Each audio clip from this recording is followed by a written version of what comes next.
Alors, merci Luc de faire l'introduction de cette journée. Donc, pour tout le monde, Luc est conseiller scientifique et pédagogique de la DGZIP et en même temps, il a une double casquette. Il est porteur du projet FTAP dont il va nous parler. Ce sont les fonds qui ont servi à financer le projet Shift. Je te laisse la parole Oui. et encore merci Luc de faire cette introduction. Avec grand plaisir. Bonjour à tous. Bonjour Henri.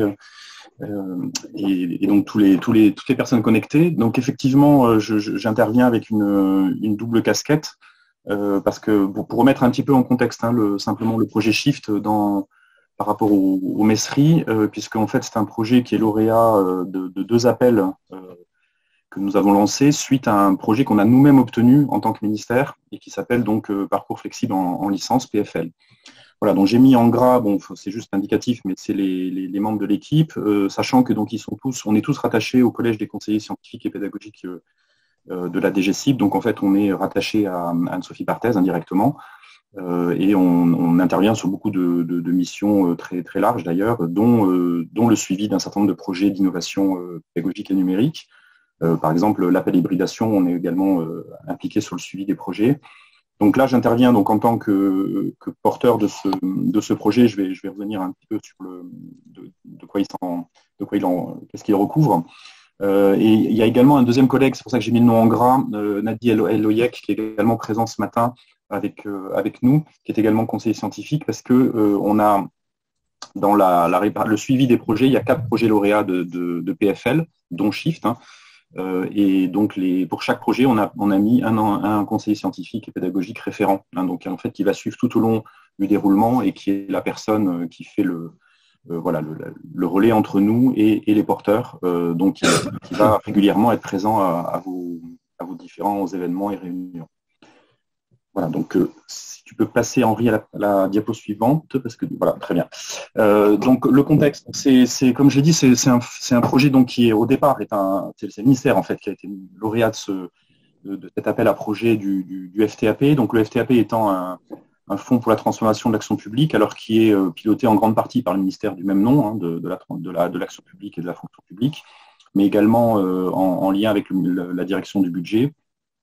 Donc c'est un fonds qui a été lancé en 2018. On a été lauréat de la deuxième vague en 2018 et ça continue. Donc puisque si vous tapez sur Google, vous trouverez les lauréats de chaque année. Il y a eu un appel deux appels en 2019, un appel en 2020, un autre en 2021. Donc on arrive à plus d'une centaine de projets qui sont lauréats et qui sont tous portés par des ministères. Voilà, donc on est en concurrence typiquement sur ces appels.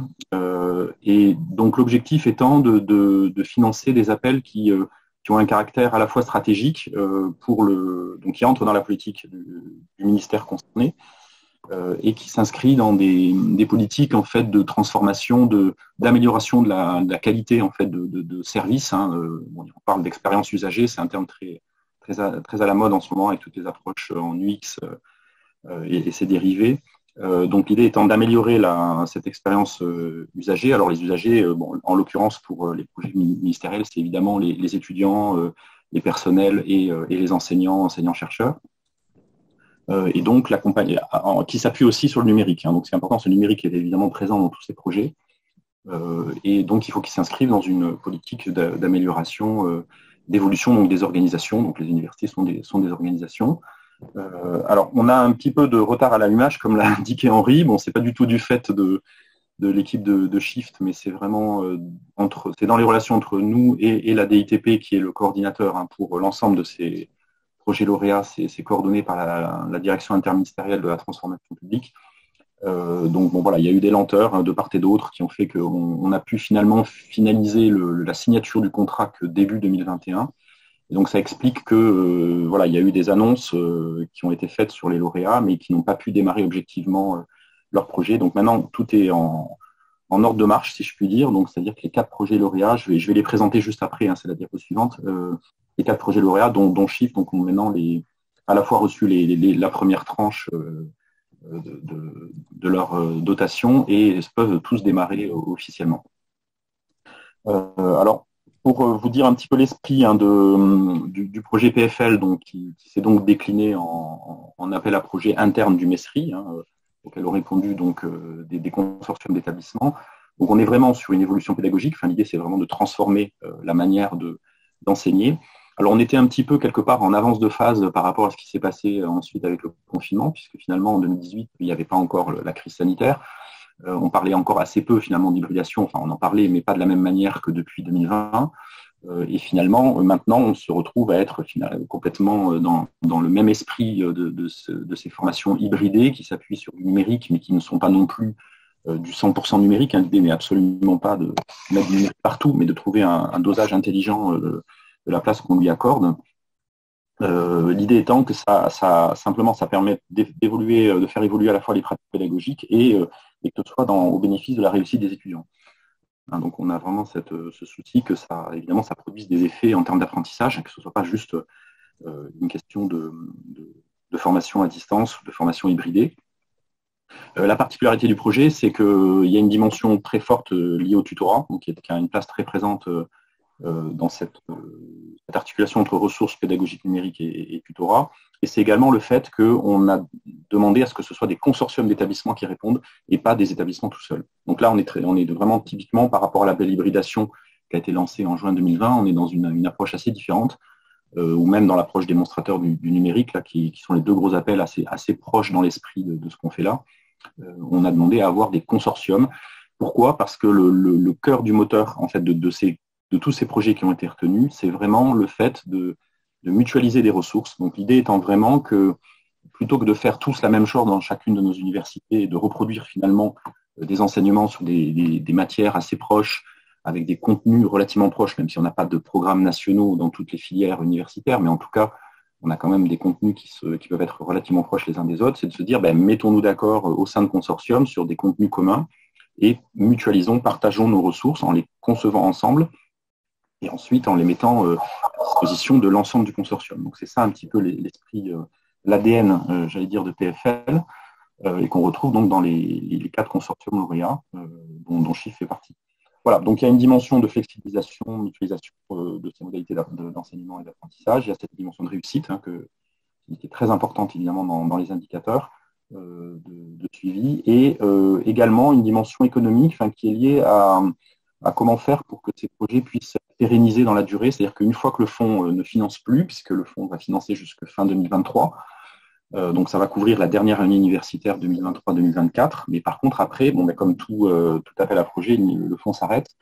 Donc c'est d'arriver à trouver un modèle économique qui permette finalement au consortium de continuer à vivre sans cette aide, et qui, grâce à cette mutualisation, finalement trouve des marges de manœuvre qui permettent de réinvestir, de continuer à investir dans cette transformation et de pouvoir également réorganiser le suivi, la remédiation, par exemple, des étudiants en fonction des besoins, justement, du terrain. Voilà. Alors, sur les 4 projets lauréats, donc voilà, là, on a lancé 2 appels, donc sachant que Shift et FormaFlex, les 2 premières colonnes sont les 2 lauréats de la première vague en 2019, et Corpus et FlexiSanté sont les lauréats de la 2e vague en 2020. Donc là, on a à chaque fois, donc, comme je l'ai dit, des consortiums, c'est bien le principe, donc qui ont des tailles variables. Donc vous voyez qu'il y a des gros consortiums, l'Archive est le 2e plus gros, le plus gros étant FlexiSanté dans les filières de PASS et de LAS, donc vraiment de la réforme, la R1C, la réforme du premier cycle des formations en santé, qui est portée également par UNES et qui regroupe plus de 20 établissements. Ensuite, on a Shift, donc qui est juste derrière, avec plus de 10 établissements partenaires, en sachant que c'est les consortiums de départ, mais en sachant que d'ici 2023, en fonction de l'évolution des projets, ces consortiums pourront continuer à s'enrichir d'autres partenaires. Ça restera ouvert, donc c'est un appel sur lequel on a encore d'ailleurs un petit peu de marge financière pour financer un élargissement des consortiums. Et en tout cas, l'idée étant de faire une mise à l'échelle, vraiment dans une logique de mise à l'échelle. Voilà, il n'y aura pas de problème pour accueillir d'autres consortiums, d'autres établissements dans ces consortiums. Donc ça, c'est quelque chose dont on pourra parler avec les porteurs au fur et à mesure de l'avancée des projets. Et donc 2 plus petits consortiums qui sont FormaFlex et Corpus, qui sont donc portés par Lille et par l'Université de Bretagne occidentale. Donc vous avez le montant des aides qui ont été attribuées par le FTAP, par le MESRI grâce donc à notre projet PFL. Et donc c'est bien le FTAP qui finance derrière. Et les disciplines, donc vous voyez que bon, là, on a vraiment une discipline en STAPS sur Shift. Par contre, tous les 3 autres sont dans le domaine de la santé. Alors, pour Corpus et Flexi-Santé, les 2 dernières colonnes, c'est normal, puisque le deuxième appel a été vraiment fléché, donc ça, c'était une volonté de la ministre, de flécher sur le soutien à la réforme des filières de santé, donc qui est une réforme assez complexe. Donc, voilà, l'idée, c'était aussi d'aider les établissements dans l'accompagnement de cette réforme. Voilà, donc sinon, encore une fois, sur la logique, on a sur santé la spécificité de cette réforme de la filière santé. Par contre, ce qui est intéressant sur Shift, c'est que c'est des facultés qui sont donc liées au domaine des STAPS, mais qui peuvent beaucoup plus facilement être un modèle pour d'autres filières disciplinaires, quelles qu'elles soient. Donc, c'est ça qui fait la particularité aussi de Shift par rapport aux 3 autres, qui sont quand même assez spécifiques aux filières en MMOP, donc en médecine et maïeutique, etc. Voilà, donc ça vous donne un peu la cartographie des 4 projets que nous suivons. Et donc, pour finir sur la dernière slide, donc sur la question des modalités de suivi, donc pour vous dire là aussi la façon dont nous, on va suivre... alors, rien juste là, voilà, pardon, voilà, c'est ça, merci. Sur les indicateurs d'avancement et puis comment se positionne Shift, enfin, qu'est-ce qui nous a intéressé évidemment dans le projet Shift, qui a fait qu'il a été retenu. Alors, les indicateurs d'avancement étant les mêmes pour tout le monde, donc les 4 consortiums seront suivis de la même manière, mais ça vous donne un peu en bout nous, de notre côté, qu'est-ce qu'on va regarder plus particulièrement. Donc, il y a bien sûr alors on a défini des critères qualitatifs et quantitatifs. Donc, sur le qualitatif, on va être plutôt sur des questionnaires de satisfaction qui vont s'adresser aux équipes, aux fameux, ce qu'ils appellent les agents ou usagers dans le terme du FTAP, donc c'est-à-dire les étudiants, les équipes pédagogiques et ça peut aussi aller jusqu'au personnel d'appui. Et comment chaque consortium va progressivement essaimer au-delà de son périmètre initial. Donc, il y a toujours cette idée de plus on fait de petits, plus on a cet effet de mise à l'échelle, mieux c'est. Donc, c'est pour ça que là, c'est ce qui est intéressant dans la démarche d'aujourd'hui, c'est que vraiment l'appel qui a été lancé par l'équipe de Shift est vraiment un appel très ouvert. Plus en fait on a un appel ouvert, plus on a des garanties quelque part que cet essaimage va se faire à un moment donné, parce que il a impliqué le plus grand nombre de personnes venant de plus d'universités différentes dès le départ. Et sur l'aspect plus quantitatif, on va être vraiment sur l'impact vraiment en termes de volume d'heures maquettes et d'enseignants et d'étudiants touchés par cette hybridation. Donc en fait, ces ressources numériques et ce tutorat qui va être associé à ces ressources numériques mutualisées, combien en fait d'enseignants, combien d'étudiants vont être touchés, combien ça va représenter de volume dans les heures maquettes. Donc tout ça, c'est des choses qu'on demande aux porteurs de nous faire remonter. Et on va leur demander également de suivre le taux de réussite et dont on comparera donc ce taux de réussite. Alors ça va être évidemment pour l'année universitaire, les années universitaires à venir. Là, évidemment, pour l'année en cours, c'est trop tard, mais par contre, dès l'année suivante, on pourra faire cette comparaison entre les taux de réussite actuels et les taux de réussite qu'il y aura dans les licences qui vont commencer à s'appuyer sur ces data. Voilà, donc pour terminer, donc qu'est-ce qu'il y a plu alors au jury international, parce que c'est pas nous qui avons sélectionné les 4 consortiums, c'est un jury indépendant, comme on le fait dans ces grands appels à projets. Alors c'est à la fois son caractère innovant. Alors excusez-moi. Oui. Est-ce que tout le monde peut éteindre, est-ce que vous pouvez éteindre les micros pour ceux qui ne parlent pas? Merci. Ah, je crois qu'il y a encore. Oui. On entend effectivement. Je pense qu'il y a des parents qui gardent les enfants. C'est ça, je pense qu'il y a des parents qui ont des enfants. Là, il y a l'effet Covid. Ça a l'air bon. Vas-y, excuse-moi. Voilà, oui, donc pour terminer sur un peu ce qui a plu dans le projet Shift et pour être tout à fait franc, donc c'est en fait dans l'idée de départ de PFL, quand on a soumis en 2018 au FTAP le projet, on s'est inspiré de l'expérience du projet licence que Henri porte également et qu'il a avec Grenoble et Saint-Étienne. Et qui était déjà un petit peu, qui retrouve un petit peu dans son ADN des choses qu'on retrouve dans Shift également. Donc c'est cette expérience qui a inspiré et on s'est dit, bon, essayons de le mettre à l'échelle, de financer une mise à l'échelle de cette expérimentation. Voilà, donc il y a une dimension innovante qui est très forte, qui est certainement, je pense, une des plus fortes. Et il y a également le fait que c'est un projet qui couvre vraiment beaucoup d'aspects de la transformation pédagogique et numérique, c'est-à-dire qui Excusez-moi, vous ne pouvez pas essayer de couper tous les autres micros, celui qui est organisateur, parce que là, c'est l'anglais ou je ne sais pas quoi, là, c'est fatigant de suivre les deux en même temps. J'essaie de voir. Si vous pouvez, parce que vous avez peut-être la main, vous pouvez peut-être couper le micro à la personne chez qui c'est pas éteint. Ouais, je cherche en fait sur les 100 qui a le micro Normalement, ouvert. celui qui bouge le micro, il remonte en haut de la liste. Les participants, si tu vas sur l'onglet discussion. Le seul micro ouvert, ça a l'air d'être Monique Mendelssohn. Exactement.